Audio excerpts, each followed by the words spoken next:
Buenas tardes, hermanos. Espero que todos estén muy gozosos, felices.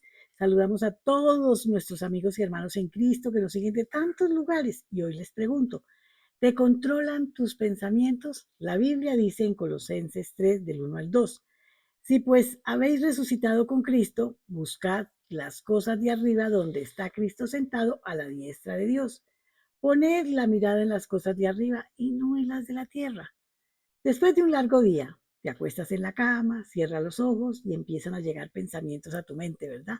En cuestión de minutos comienzas a sentirte mal, recordando algunas oportunidades perdidas, errores del pasado y situaciones que pudieron haberse convertido en triunfos y nunca lo fueron. En ocasiones la mente se concentra en el hecho de que no has tenido tanto éxito en la vida como algunos de tus vecinos o amigos. Si tan solo piensas a simple vista no parecer haber ningún peligro en esta situación de pensamientos, sin embargo, si dejas que esos pensamientos negativos te controlen, empezarás a experimentar sentimientos negativos, confusión, temor y culpa. Más tarde, esos sentimientos negativos se desarrollan creando raíces que van profundizando y producen ansiedad y tensión y no puedes conciliar el sueño. Todos estos pensamientos y sentimientos negativos actúan de una manera totalmente opuesta a la paz y al gozo que provienen de Dios. Y por regla general, el fin de este proceso es la creación de un área de nuestra mente que está controlada por el enemigo y produce problemas espirituales y emocionales en nuestra vida. En su segunda carta a los Corintios, el apóstol Pablo escribe acerca de este asunto y allí dice, pues aunque vivimos en el mundo, no libramos batallas como lo hace el mundo. Las armas con que luchamos no son del mundo, sino que tienen el poder divino para derribar fortalezas. Destruimos argumentos y toda altivez que se levanta contra el conocimiento de Dios. Y llevamos cautivo todo pensamiento para que se someta a Cristo. Cuando tenemos conocimiento de la palabra de Dios y permitimos que el Espíritu Santo la use como una espada, podemos destruir esas fortalezas espirituales, esas áreas en nuestra mente que el enemigo puede usar para manipularnos y desviarnos del camino de Dios que el Señor ha señalado para nosotros. No debes permitir que esos pensamientos negativos que claramente están en desacuerdo con los planes de Dios para tu vida permanezcan en tu mente, sino debes traerlos a la presencia y a la luz de Jesucristo y sujetarlos a la autoridad de su palabra. Es necesario someter sus preocupaciones al Señor tan pronto éstas aparezcan en tu mente. Tienes, pues, que sobreponerte a esa tendencia natural de autosuficiencia e ir en contra de tus propios conceptos. Jesús nos invita a venir con Él con todas nuestras cargas y preocupaciones y nos promete que recibiremos descanso, no solo físico o emocional, sino algo más profundo y reparador, descanso para el alma. El rey David experimentó muchas pruebas y situaciones difíciles en su vida, en las que tuvo la necesidad de buscar la ayuda de Dios y experimentó también el proceso que se obtiene al acudir al Señor y echar sobre Él las cargas. Cuando echamos nuestras cargas sobre el Señor, Él nos sustenta, nos apoya, nos libera de la angustia y el sufrimiento. Según el diccionario, echar es soltar algo de manera que pase de un lugar a otro. Lamentablemente, muchas veces nos acercamos a Dios, pero no echamos sobre Él todas nuestras cargas. Por falta de fe, nos resistimos a soltar todo el control de la situación y preferimos continuar llevando esas cargas sobre nosotros como si Dios necesitara de nuestra ayuda. Cuando depositas tu confianza en Dios, podrás dormir en paz y aún en medio de problemas y dificultades vas a descansar. De la misma manera que lo expresó David en el Salmo, en paz me acostaré y asimismo dormiré, porque solo tú, Señor, me haces vivir confiado. Padre, te doy gracias por la seguridad que me das de que puedo vivir una vida de paz y sosiego si traigo ante tu trono de gracia mis preocupaciones. En este momento las estoy poniendo todas a tus pies, Señor. En el nombre de Jesús, amén, amén y amén. Los dejo en compañía de nuestro amadísimo pastor John Jairo. Amén. Amén. Muchas gracias, amor. Muy buenas tardes a todos. Dios guarde los bendiga, los guíe por su camino.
Romanos, en el libro de los Romanos, capítulo 8, versículos 31 al 39. Entonces vamos allá, por favor.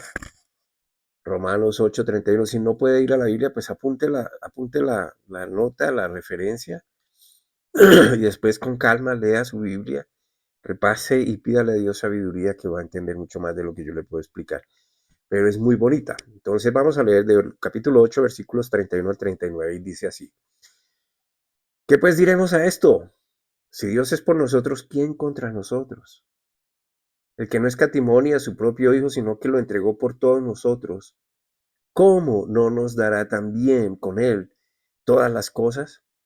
¿Quién encauzará a los escogidos de Dios? Dios es el que justifica. ¿Quién es el que condena?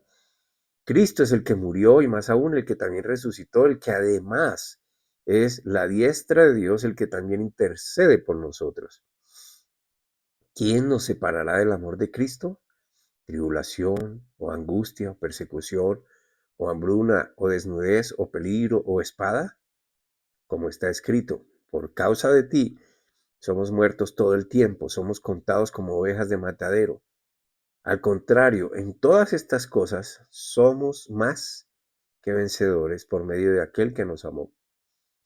Por lo cual estoy seguro de que ni la muerte, ni la vida, ni lo presente, ni lo porvenir, ni ángeles, ni gobernantes, ni lo alto, ni lo profundo, ni ninguna otra cosa creada, nos podrá separar del amor de Dios que es en Cristo Jesús nuestro Señor. Y ahí viene el título de esta enseñanza, que es continuación de la pasada, del sábado pasado. Y esta simplemente es llamados a vencer. La pasada era cabeza y no cola. Espero que haya podido escuchar. Si usted puede creerle a Dios, le recomiendo que usted haga de esta escritura un principio espiritual, un principio moral, un principio físico en su vida.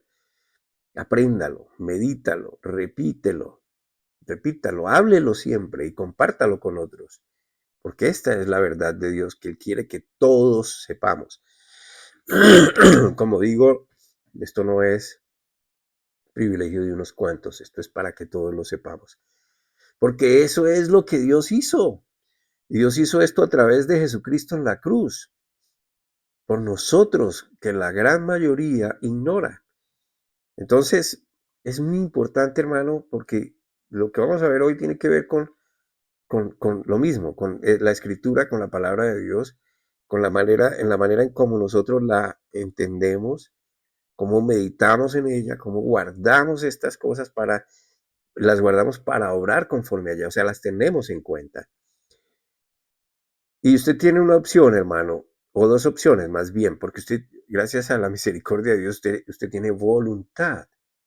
Y voluntad es capacidad de escoger. Y puede escoger porque tiene capacidad de razonar. Ahora, o usted le cree a Dios y vive su vida de manera libre de la acusación por causa del pecado, o vive su vida desde el deseo de Dios, disfrutando de su amor por siempre, cada día venciendo todas las afugias, todas las preocupaciones, agradecido porque ha entendido lo que Él ha dicho y prometido hacia usted. Entonces, por esa razón, y todas las demás que hay en la Biblia, porque son varias, que nos enseña Dios, es que no debemos tener vergüenza delante de Dios. Nosotros, Dios sabe todas las cosas, o sea, Él sabe todo, hermano, sabe lo que usted va a hacer una vez se desprenda de esta enseñanza. Él sabe lo que usted va a hacer en el minuto siguiente, que usted no tiene ni idea qué va a hacer. Usted puede planear cosas, pero a veces va a hacer otras. Entonces, pero Dios sí sabe. Inclusive si usted se arrepiente a última hora de hacer lo que pensaba hacer y hace otra cosa, Dios sabía de antemano que usted iba a hacer eso. Entonces Dios no se va a avergonzar por su vida. Amén. Por eso Cristo murió en la cruz.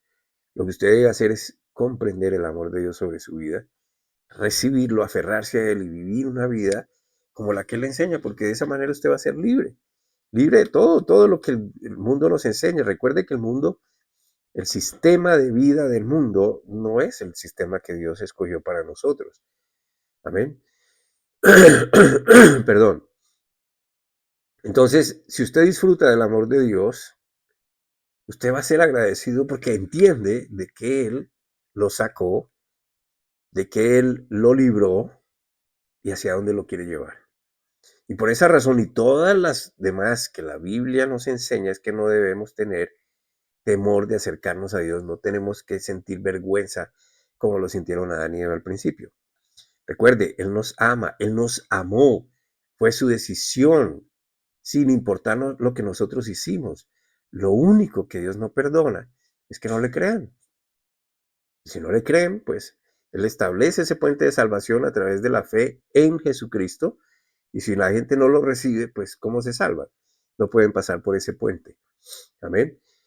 Entonces, Dios, pues, si no lo creen, pues ahí simplemente no puede hacer nada. Por supuesto que a semejante amor no se le responde con infidelidad, ni volviendo a la misma condición de atrás tratando de autojustificarse, porque eso es lo que la mayoría de las personas, cuando no entienden la salvación, lo que es el amor de Dios, pues quieren seguir haciendo como ellos les parece, les place. Y por otro lado, recordando un poco la prédica anterior con base en Mateo capítulo 19 y 20, en el capítulo 19 de Mateo, los discípulos le preguntan al Señor sobre qué recibirían a cambio por haber dejado todo por seguirle. Y entonces Él les contesta de una manera interesante que está en el versículo 30, capítulo 19, recuerde, Mateo 19, 30, y les dice, pero muchos primeros serán postreros y postreros serán primeros.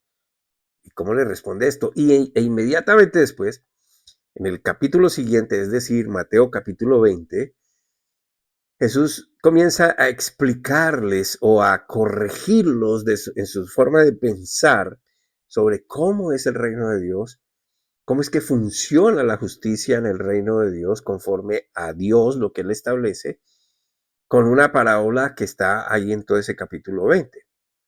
Si usted se perdió la prédica del sábado pasado, pues búsquela, hermano, en nuestro canal en YouTube, bajo el nombre de Cabeza y no Cola. Usted puede encontrarnos allí en YouTube, Iglesia Internacional Adoración. Amén. Y la de hoy, como le dije, le he puesto por nombre, usted ha sido llamado a ser vencedor, llamados a ser vencedores. Ahora, por naturaleza caída, es una persona que no ha entregado su vida a Jesús, que no se ha acogido al amor redentor de Jesús. Entonces sigue pensando que es pecador, sigue pensando, y a ver, no me malinterprete, sigue pensando que es pecador, es concentrado en que no hay nada que hacer por él, y ya no se ve victorioso sobre el pecado, que es lo que Cristo hizo por él. Amén. Entonces sí, se va a manifestar el pecado, pero cambian las condiciones, cambia la situación. Usted le cree a Dios y usted comienza a dirigir su vida por lo que Dios le dice, con un pensamiento libre de culpa, porque ya Él pagó por usted. Usted no puede seguir encarcelado cuando ya alguien pagó para que usted saliera libre. Amén. Usted tiene que pensar de otra manera ya. Por eso la palabra dice que renovemos nuestro entendimiento por medio de la palabra de Dios, para poder entender entonces cómo es la voluntad de Él sobre mí. Entonces, por esa naturaleza caída, los hombres siempre desean o quieren ser primeros, quieren estar en la lista de los principales, ser escogidos a la mayor brevedad posible, quieren destacarse, quieren que otros los tengan en cuenta siempre, y casi siempre no nos gusta ser el último o lo que queda, el descarte. Amén. Eso es como cuando estábamos pequeños y se iba a hacer un juego de fútbol, y entonces escogían 2 capitanes cada equipo y el más malito nos iban dejando atrás y era el descarte. Pues ¿cómo lo dejamos ahí? Pues venga, juegue con nosotros. Pues ¿a quién le gusta eso? Pues a nadie. Entonces el Señor dice, los primeros serán los últimos los primeros. Y el Señor pues lo enseña de esa manera en la parábola, pero da una enseñanza como basándose en esto, sobre su justicia y la forma en cómo esta funciona y como la justicia de Él quiere que funcione para los hombres. En el reino de Dios, o mejor dicho, conforme a la voluntad de Dios, no por haber sido escogido primero, como sucedió, por ejemplo, con el pueblo de Israel, no por llevar muchos años en la iglesia o saber más Biblia que otros o haber dedicado la vida al servicio de los demás por amor a Jesucristo, se obtienen más o menos bendiciones derivadas de las promesas de Dios. Eso no tiene nada que ver.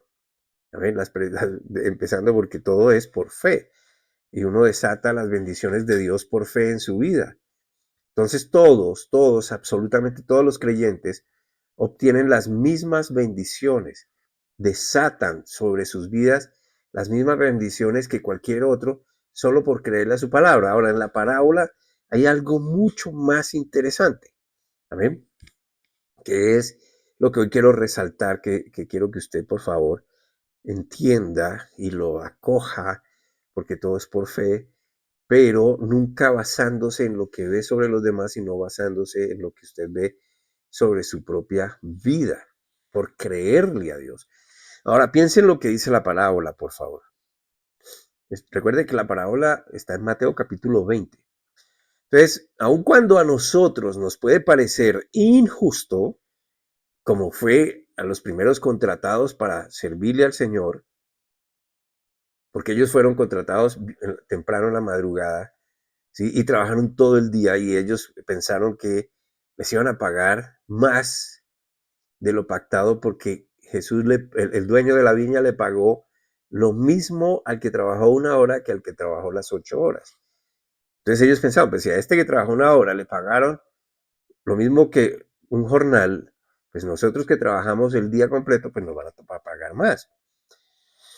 Entonces, eso nos puede parecer injusto, de acuerdo a nuestra justicia. Amén. Para Dios y su forma de aplicar justicia es la manera correcta.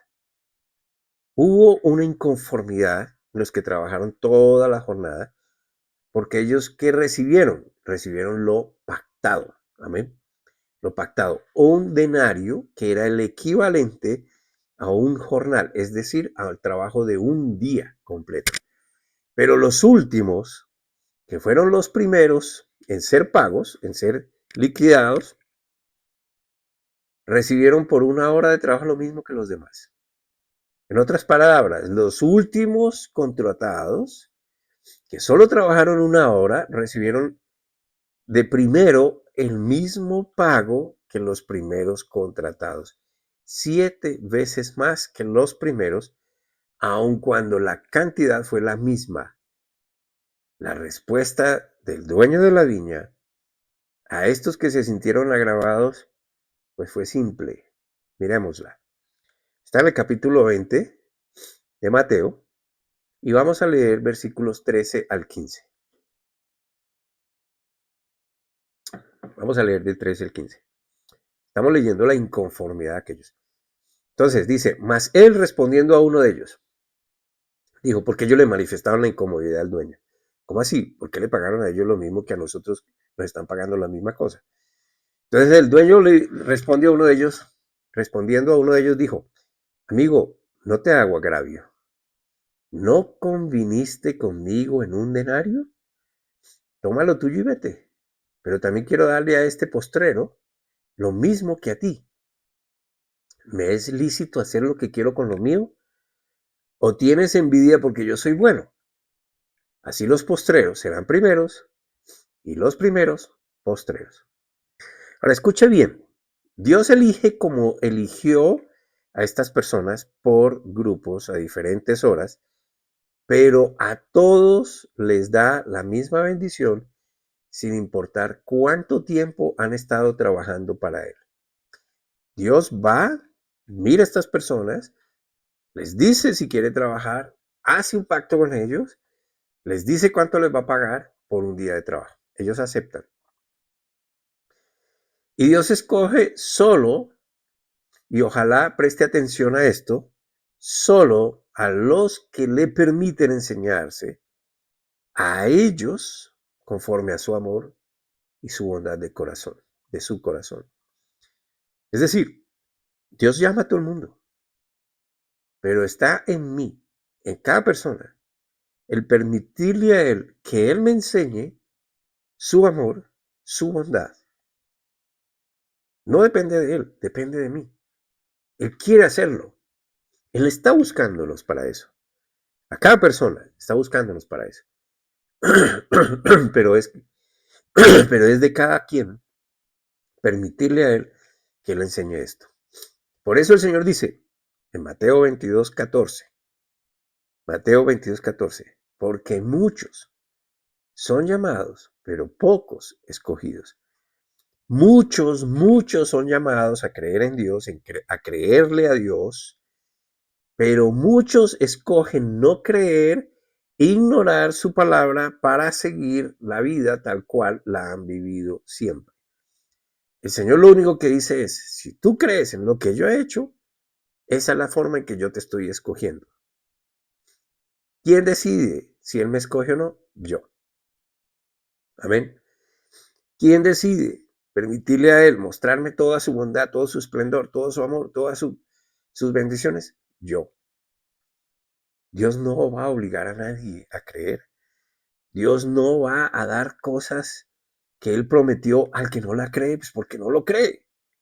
¿Amén? Entonces, hay que tener en cuenta estas cosas. Esto es por fe. Fe en, aún en el que no vemos. Bienaventurados aquellos que sin ver creyeron. Ahora, otros que han creído en la obra de Jesucristo, la obra redentora de Jesucristo, en cómo Él ha hecho las cosas, en cómo se entregó su vida por perdón, para el perdón de nuestros pecados, para que nosotros no pagáramos, no gozan de sus bendiciones porque prefieren confiar más en su propio criterio que en la sabiduría de Dios. O sea, Dios nos hizo inteligentes. No estamos hablando aquí de seres irracionales, ininteligentes, no. Dios nos hizo inteligentes, pero el problema es que nosotros no sabemos utilizar nuestra inteligencia. Amén. La sabiduría que hay que adquirirla es la que nos ayuda a usar bien la inteligencia. Pero esa sabiduría proviene de Dios. ¿Ven?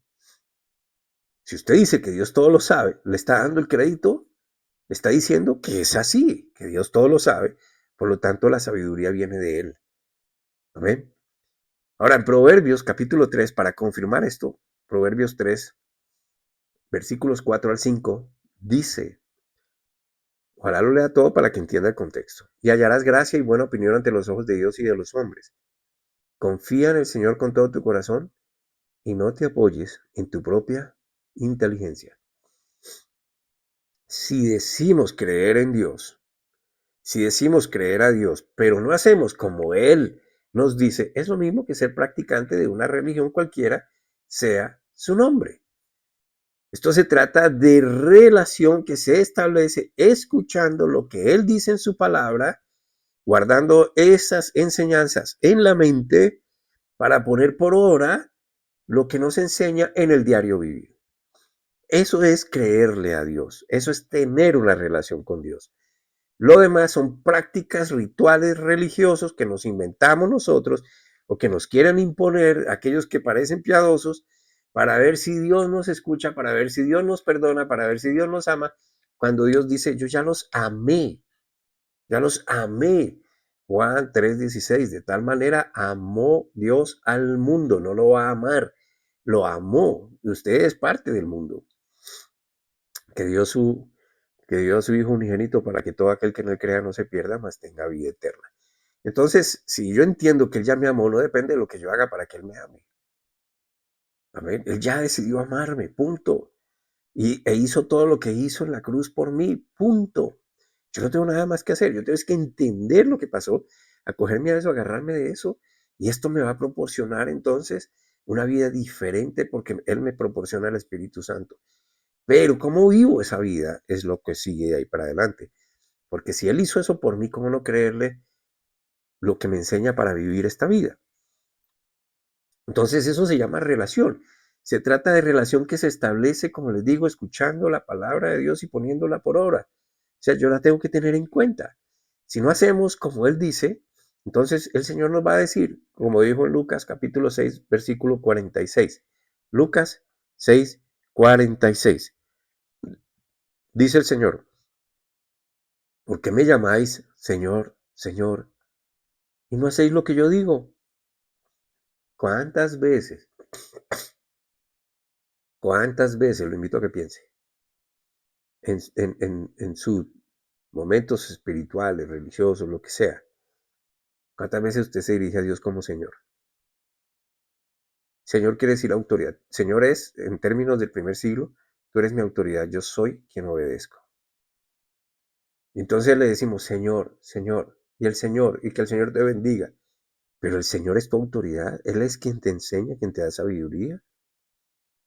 Y si Él es así, ¿por qué no haces como Él te dice? El Señor lo dijo, amén.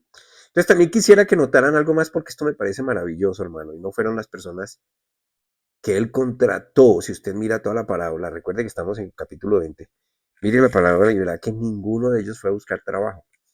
Él fue a buscar a cada grupo de los cuales contrató. No buscaron ellos que los contrataran, sino que fue el Señor, el dueño de la viña, para bendecirlos. Quería que ellos trabajaran y quería retribuirles por su trabajo. Y siempre ha sido así. De hecho, la iniciativa de la reconciliación, de esa que todos buscamos, que seamos amigos de Dios, que seamos hijos de Dios, no fue producto de Satanás, no fue producto de los hombres, de la buena intención y voluntad de los hombres. Todo fue el deseo de Dios para con nosotros. Mire cómo dice la Escritura en Colosenses capítulo 1. Y voy a leerles esta porción del 16 al 23. Colosenses 1, 16 al 23. Porque en Él, cuando usted mira el contexto, está hablando de Jesucristo. Porque en Él fueron creadas todas las cosas en los cielos y en la tierra, visibles e invisibles, ya sean tronos o dominios o principados o potestades. Todo lo creó Él y para Él. Y Él es antes de todas las cosas y todas las cosas tienen en Él su consistencia. Y Él es la cabeza del cuerpo de la iglesia. La iglesia es usted, pero usted tiene una cabeza, Él es Señor. ¿Ven? Usted es miembro del cuerpo de Cristo. Él es el principio, el primogénito de los muertos, para que en todo tenga Él la preeminencia, ya que agradó que en sí mismo habitara toda la plenitud, y haciendo la paz por medio de su sangre en la cruz, o sea, autorreconciliando a cada uno por medio de sí mismo, el terrenal, si también el celestial. También vosotros, estando en un tiempo alejados y enemistados por vuestro pensamiento en las malas obras, ahora os ha reconciliado en su cuerpo de carne por medio de la muerte para presentaros santos y sin mancha e irreprensibles delante de Él. Repito, ahora os ha reconciliado. Él hizo esto, nosotros no. ¿Cómo lo hizo? En su cuerpo de carne por medio de la muerte para presentaros, para que por su justicia nosotros estemos ante Él santos, es decir, apartados, justos por Él, aceptados por Él y sin mancha e irreprensibles delante de Él. Es su justicia, no es lo que yo hago. Son sus acciones, no es lo que yo hago. Amén. 23. Siempre que permanezcáis, escuche la condición. Siempre que permanezcáis en la fe, no en obras, no en tradiciones, no en cultos, no en religiosidad, sino en la fe de lo que Él hizo, cimentados y sin moveros de la esperanza del Evangelio que oísteis, Evangelio Buenas Nuevas, esto fue lo que Él hizo. Ustedes no lo conocían, ustedes no lo sabían, esto lo hizo Él. ¿Saben? Buenas Nuevas, el cual fue proclamado a toda criatura que está debajo del cielo, del cual yo, Pablo, llegué a ser ministro. Ministro es servidor. Muy bien, entonces fíjense que todo viene de Él, todo lo hizo Él para que nosotros pudiéramos estar con Él. Él toma siempre la iniciativa. Usted va al Viejo Testamento hasta el Nuevo y la intención de Dios siempre se nota en todo hacia los perdidos, a los que Él amó. ¿Quién está perdido? Todos los hombres, o sea, toda la humanidad. La Biblia dice muy claro que no hay uno justo. La Biblia dice claro que todos están perdidos, muertos en sus delitos y pecados. O sea que, hermano, le traigo esta noticia, que de pronto lo sorprende como a mí cuando empecé a conocer estas cosas. Usted no es tan bueno como para decirle a Dios, es que yo soy muy bueno y no le dice mal a nadie, no. Dios en su infinita sabiduría dice, no hay uno bueno. Entonces, si usted nota en la lectura de la parábola en el capítulo 20, hay otra cosa que hay que destacar acá. Esa palabra salió, o sus derivados, es usada 5 veces, es repetitivo. Vino a buscar a los perdidos, vino para enseñar el reino, vino para salvar y vino para perdonar. Pero en la parábola Él siempre salió a buscar, siempre salió a buscar. Él vino, amén. En la parábola hay 5 acciones del hijo pródigo que espero la conozca. El hijo pide su herencia al papá y se va de la casa, malgasta la herencia, por allá prácticamente llega hasta convivir con los cerdos y se acuerda que tiene una casa, un padre, y va hacia otra vez hacia la casa de su padre y el padre sale. Hay 5 acciones que el padre hace. Dice que el padre lo vio, dice que el padre corrió hacia él, dice que el padre lo abrazó, dice que el padre se lanzó a su cuello, dice que el padre lo besó. 5 acciones que enseñan, hermano, el amor, la bondad y la misericordia de Dios hacia sus hijos, su hijo, hacia nosotros. Todo esto se destaca en la Biblia. Amén. Siempre. Y para terminar, me gustaría llamar su atención a lo que específicamente es gracia en la parábola. Porque gracia, según me gusta definirlo a mí, gracia es igual a amor y bondad de Dios. Amén. Entonces, por gracia, hay algo aquí que quiero destacar en la parábola que es gracia. Porque una cosa es lo que se pactó con los primeros, un pacto, y otra cosa fue por lo que por justicia del dueño de la viña recibieron los trabajadores. Amén. Volvamos a esa escritura, en Mateo 20, vamos a leer versículos 3 al 5. Y saliendo, aquí hay otro saliendo, y saliendo hacia la hora tercera, vio otros parados en la plaza desocupados, y les dijo, id también vosotros a la viña, y os daré lo que es justo. Les voy a dar lo que yo creo que es lo que ustedes merecen. Y ellos fueron. No hubo un pacto de le voy a pagar tanto, amén, como que sí hubo con los puros primeros. ¿Qué hicieron? Se fueron. Salió otra vez cerca de la hora sexta y la novena e hizo lo mismo. Con todos hizo lo mismo, excepto con los primeros. Con los primeros pactó un sueldo, con los demás les dijo, les voy a dar lo que es, lo que yo considero justo. Les daría lo que según su criterio, según su amor, según su bondad, era justo. Y note, por favor, lo que pasó con los de la hora undécima, ¿sí? Los de la última hora, la hora 5 de la tarde, versículos 6 al 7.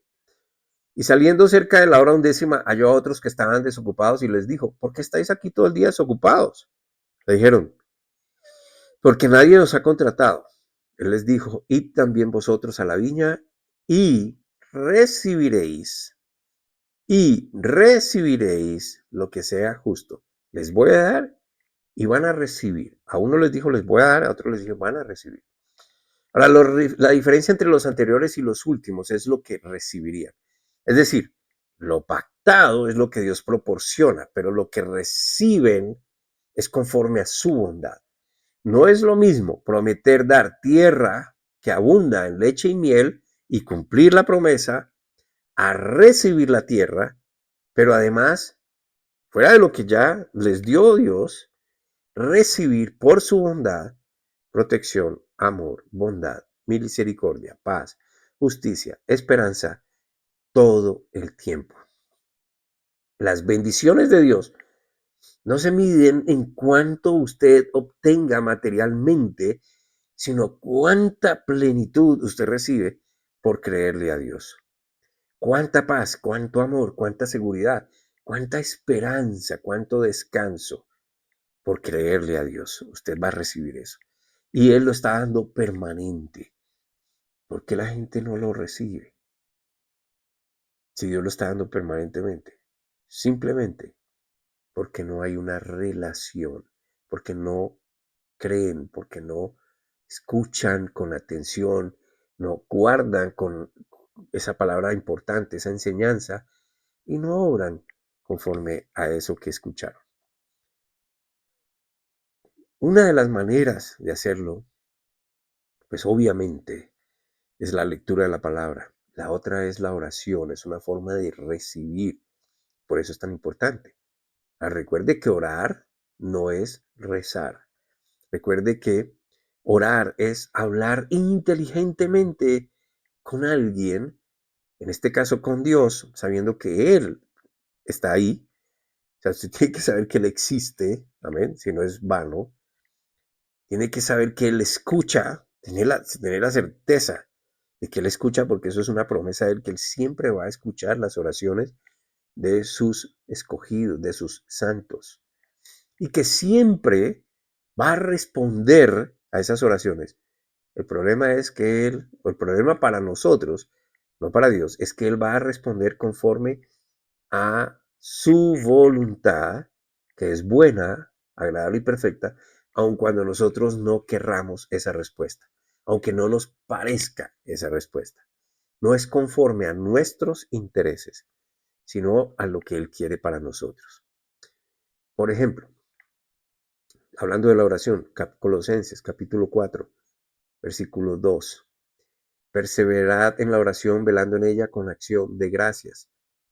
Filipenses capítulo 4, versículo 6. Por nada estéis preocupados o afanosos. Por el contrario, por la oración y la plegaria sean conocidas ante Dios vuestras peticiones con acciones de gracias. Siempre hay acción de gracias. Entonces usted va y descarga ante Dios, usted va, habla con Dios, usted va y suelte todo ante Dios. O sea, Dios no se va a escandalizar por lo que usted le tenga que decir. ¿Amén? Pero al final dice con acción de gracias. La acción de gracias es manifestar gratitud aún sin ver una respuesta, sin tener lo que se desea, pero sabiendo que Dios tiene el control, que tiene los mejores deseos para nosotros y que quiere que descansemos en su voluntad. Lo que Él quiera para mí es lo mejor. Amén. Por eso acción de gracias. Gracias, tú me escuchaste, gracias, tú estás ahí. Gracias. ¿Por qué sé yo esto? Pues porque la Biblia me lo ha enseñado. La Biblia es la palabra de Dios. Usted es llamado a vivir victorioso, usted es llamado a vencer la duda, a vencer el miedo, a vencer la ansiedad, a vencer la vanidad, a vencer el orgullo, a vencer la violencia, a vencer la corrupción, a vencer la inmoralidad. En fin, usted es llamado a vencer. Así que hermano, espero que con esta pequeña enseñanza, usted pueda avanzar en su fe, construyendo su fe en Dios.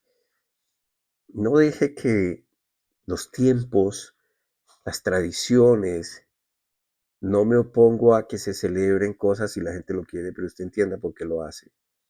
Pero no ponga a Dios de excusa para hacer lo que hace. Usted tiene que tener muy claro qué es lo que Dios quiere que usted haga. Es muy claro qué es lo que usted debe celebrar para Dios, hacer para Dios, entender por qué hace lo que hace. Amén. Entonces no deje que esas cosas lo distraigan, que lo saquen del foco, no deje que eso lo envuelva en cosas que no debe meterse porque la postre se va a arrepentir. Confíe en el Señor, acérquese a Dios, lea la palabra, ore, escuche las predicaciones, aunque sé que en este tiempo hay mucho engañador por ahí. Pero Dios ha prometido que si usted le pide sabiduría, Él se la va a dar. Así que confíe, acérquese a Él confiadamente. Le dejo esta información como siempre. Espero que si podamos ayudarle en alguna cosa, confiamos en que Dios nos da la forma de hacerlo. Y damos gracias y le damos oración por todos ustedes, por los que se conectaron, por los que nos van a escuchar en un momento dado. Damos gracias por las personas que desinteresadamente nos siguen ayudando. Sabemos que no les va a faltar nada porque el Señor es proveedor y Él cumple su palabra. Y gracias a todos por ese aliento de vida que nos dan al conectarse con nosotros y escuchar y animarnos a seguir adelante. Gracias, Señor, por tu palabra que nos enseña, nos redarguye, que nos da esperanza, que nos dice cómo eres tú, Señor, y qué es lo que quieres para nosotros. Gracias porque nos has puesto en lugar de privilegio y estamos llamados a ser vencedores en tu nombre. Gracias por escucharnos en Cristo Jesús. Amén.